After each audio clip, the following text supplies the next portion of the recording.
चलो बुलावा आया है, माता ने बुलाया है। जय माता दी। मेरा नाम है ओमकार और आप मुझे देख रहे हैं यक्षो ओम के इस प्यार से चैनल के अंदर।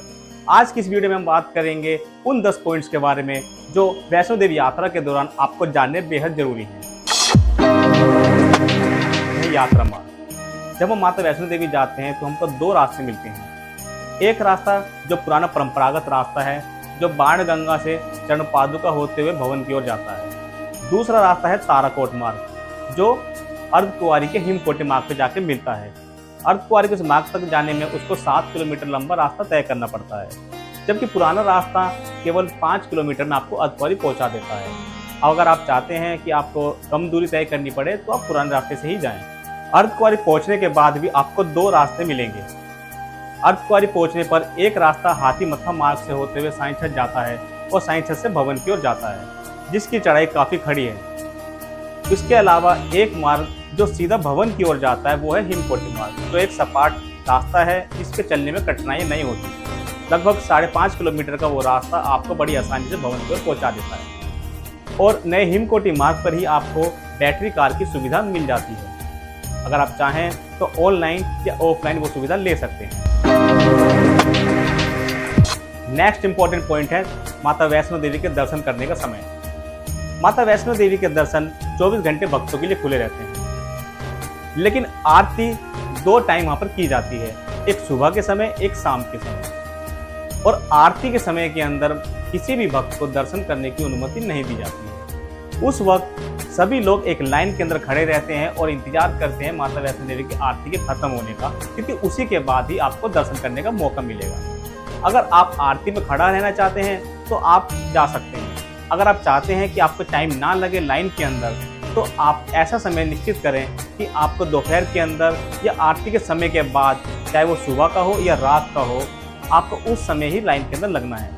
उस समय आपको लाइन के अंदर बहुत ही कम भीड़ मिलेगी और आप आसानी से माता वैष्णो देवी के दर्शन कर सकते हैं। आपको घंटों लाइन में लगने की जरूरत नहीं पड़ेगी। नेक्स्ट पॉइंट है होटल की लोकेशन। आप जब भी किसी होटल में जाएं तो उसकी लोकेशन को अपने फ़ोन में सेव जरूर कर लें, क्योंकि जब आप माता वैष्णो देवी की चढ़ाई करके वापस नीचे आएंगे तो आपको उस लोकेशन को ढूंढने में परेशानी नहीं होगी। तो आप अपने मैप के अंदर, अपने गूगल मैप के अंदर उस होटल की लोकेशन को सेव करना ना भूलें। अगर आप गूगल मैप चलाने में सक्षम नहीं हैं तो आप उस होटल का एक विजिटिंग कार्ड अपने पास जरूर रखें। कई बार ऐसा होता है कि हम माता वैष्णो देवी की चढ़ाई शुरू कर देते हैं और हम होटल की लोकेशन लेना भूल जाते हैं। हमें केवल होटल का नाम पता होता है और कटरा के अंदर ऐसा होता है कि एक नाम के कई होटल होते हैं, तो आप हमेशा उस होटल का एक विजिटिंग कार्ड भी अपने पास जरूर रखें। नेक्स्ट इंपॉर्टेंट पॉइंट है RFID कार्ड। जिस तरह पहले माता वैष्णो देवी की चढ़ाई करने के लिए यात्रा पर्ची बनवाना जरूरी होता था, अब उस यात्रा पर्ची को डिजिटल तरीके से बना दिया गया है। आपको RFID कार्ड के रूप में कार्ड दिया जाएगा जो आपकी लोकेशन को ट्रैक करेगा, और वो आपकी सेफ्टी के लिए, आपकी सिक्योरिटी के लिए बहुत ज़्यादा जरूरी है। RFID कार्ड से वहाँ पर जाने वाले यात्रियों की संख्या के ऊपर भी ट्रैक किया जाता है। अगर आप रेलवे स्टेशन जाते हैं तो आपको रेलवे स्टेशन पर ही RFID कार्ड काउंटर मिल जाएगा। उसके अलावा आप कटरा बस स्टैंड से भी RFID कार्ड ले सकते हैं। नेक्स्ट इंपॉर्टेंट पॉइंट है हेलीकॉप्टर की सुविधा। जी हाँ, माता वैष्णो देवी पर आपको हेलीकॉप्टर की सुविधा भी मिल जाती है। हेलीकॉप्टर की सुविधा को लेने के लिए आपको 60 दिन पहले ही माता वैष्णो देवी की श्राइन बोर्ड की वेबसाइट से बुकिंग करनी पड़ती है। अगर आप ऑफलाइन मोड के अंदर हेलीकॉप्टर की बुकिंग कराना चाहते हैं तो आपको निहारिका भवन जाना पड़ेगा। हेलीकॉप्टर का किराया 1830 रुपये होता है। हेलीकॉप्टर की सुविधा आपको कटरा हेलीपैड से लेकर साईं छत हेलीपैड तक ही उपलब्ध होती है। साईं छत हेलीपैड से आप घोड़े, पिट्ठू, पालकी के अलावा पैदल इस यात्रा को कर सकते हैं। आगे की ये यात्रा लगभग 2.5 से 3 किलोमीटर लंबी होती है। हेलीकॉप्टर की सुविधा के लिए आपको लगभग 2 महीने पहले बुकिंग ऑनलाइन करानी पड़ेगी। इसके अलावा अगर आप ऑफलाइन मोड के अंदर बुक कराना चाहते हैं तो आपको कटरा के अंदर निहारिका कॉम्प्लेक्स के अंदर जाना पड़ेगा और वहां से हेलीकॉप्टर की बुकिंग के लिए पूछना पड़ेगा। एक बेहद इंपॉर्टेंट जो पॉइंट है वो है लॉकर की सुविधा। जी हाँ, जब माता वैष्णो देवी जाते हैं आपके पास सामान होता है और आपको बेल्ट, मोबाइल या किसी भी चमड़े की कोई भी ऐसी चीज़ है या एक पेन भी आपके पास है या आपका रिस्ट वॉच है, वो आपको अंदर गुफा के अंदर ले आने की अनुमति नहीं होती। तो लोग काफ़ी परेशान होते हैं, उनको एक लॉकर लेना पड़ता है और लॉकर के लिए काफ़ी लंबी लाइन होती है। माता वैष्णो देवी पर 2 लॉकर की सुविधाएं उपलब्ध है, एक लॉकर नंबर 1, एक लॉकर नंबर 2। आप कोशिश यही करें कि आप अपना सारा सामान लॉकर नंबर 1 के अंदर ही जमा कराएं। लॉकर नंबर 2 में जाने के लिए आपको काफ़ी नीचे जाना पड़ेगा, लगभग वहाँ पर 150 से 200 सीढ़ी आपको नीचे उतरनी पड़ेगी, जो और भी ज़्यादा थकाने वाला होगा। तो आप कोशिश यही करें कि आप लॉकर नंबर 1 के अंदर ही अपना सामान जमा कराएं। नेक्स्ट इंपॉर्टेंट पॉइंट है नारियल का प्रसाद। अगर आपको वापस अपने घर फ्लाइट से जाना है तो आपके लिए ये पॉइंट बेहद इंपॉर्टेंट है, क्योंकि फ्लाइट के अंदर नारियल को ले आने की अनुमति नहीं मिलती। अगर आप नारियल लेते हैं तो आपको उस नारियल को कटरा के अंदर ही ग्रहण करना पड़ेगा, आप उस नारियल को अपने घर तक नहीं ले जा सकते।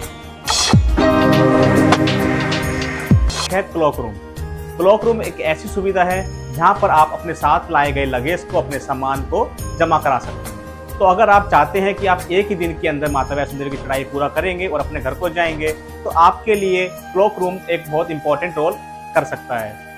आपको क्लॉक रूम के अंदर ही अपना फालतू का सामान जो लगेज है आपका, जिसके अंदर आपके बाकी के कपड़े हैं जो आप ऊपर भवन पर नहीं ले जाना चाहते हैं, आप उन चीज़ों को क्लॉक रूम में जमा करा दें। अगर आप माता वैष्णो देवी ट्रेन के सहारे जाते हैं तो आपको कटरा रेलवे स्टेशन पर क्लॉक रूम की सुविधा आराम से मिल जाएगी। इसके अलावा अगर आप बस स्टैंड से जाते हैं, बस से जाते हैं, कटरा बस स्टैंड पर आपको क्लॉक रूम की सुविधा आराम से मिल जाएगी। इसके अलावा वहाँ पर जितने भी होटल हैं, सभी होटल के अंदर क्लॉक रूम की सुविधा उपलब्ध होती है। तो आप अपना फालतू का सामान जो जिसका वजन ज़्यादा है, जिसका काम नहीं है कि वो आप भवन तक लेकर जाएं, तो उनको आप क्लॉक रूम में जमा ही कराएं।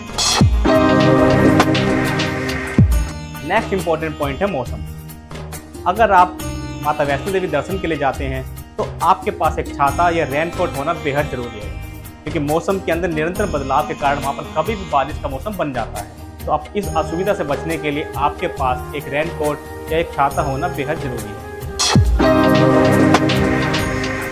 अपने प्रसाद की सेफ्टी। जी हाँ, आप जब माता वैष्णो देवी के दर्शन करने के बाद वापस कटरा की ओर प्रस्थान करते हैं तो आप अपने प्रसाद को इस तरह छुपा कर ले जाएं कि किसी भी बंदर की नज़र उस पर ना पड़े। आप अपने प्रसाद को बैग के अंदर ही रखें, क्योंकि रास्ते के अंदर किसी भी जगह पर बंदर आपके प्रसाद को छीन सकते हैं। जो प्रसाद आपके घर जाना चाहिए था वो वहाँ पर बंदरों की भेंट चढ़ जाता है। तो आप अपने प्रसाद का बचाव जरूर करें और इस प्रसाद को अपने बैग के अंदर ही रखें, कभी भी खुले हाथ में रखकर प्रसाद को ना छीनें। ये कुछ ऐसे पॉइंट्स थे जो आपको जानना बेहद जरूरी था कि माता वैष्णो देवी में जाकर आपको कोई असुविधा ना हो, इसलिए हमने कुछ पॉइंट्स तैयार किए थे। तो आगे से आप कभी भी माता वैष्णो देवी के दर्शन के लिए जाएं तो इस वीडियो के अंदर दिए गए पॉइंट्स को जरूर अपनी नज़र के अंदर रखें। इस इंपॉर्टेंट वीडियो को ऐसे लोगों के साथ शेयर जरूर करें जो माता वैष्णो देवी जाने वाले हैं या जाना चाहते हैं। चैनल को सब्सक्राइब जरूर कर लें, क्योंकि अभी इससे भी ज़्यादा अच्छी इंफॉर्मेटिव वीडियो आपके पास आने वाली है। जय माता दी। चढ़ पौड़ियां मां दर तेरे आई, तू चोली खैर पा दे दादिए।